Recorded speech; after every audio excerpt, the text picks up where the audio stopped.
Week 1 and 2. Pagbuo ng angkop na pasya gamit ang isip at kilos loob.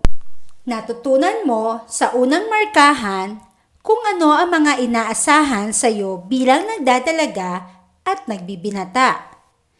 Nabatid mo kung paano mo patuloy na pauunlarin ang iyong mga talento at ang mga nahihiligang gawin upang makatulong sa iyong paghahanda sa kukunin mong kurso sa kolehiyo, pang-akademiko man o technical vocational, o kung ikaw naman ay naghahanda para sa pagninegosyo. Ngayong ikalawang markahan, tuturuan ka naman ng bagong araling ito kung paano makakabuo ng angkop ng mga pasya gamit ang isip at kilos loob.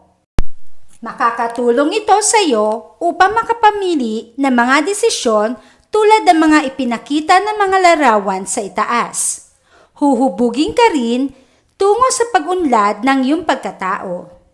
Magagamit mo ang mga kaalaman at kasanayan upang maging matagumpay sa lahat ng hamon ng buhay. Tara na! Pag-aralan na natin!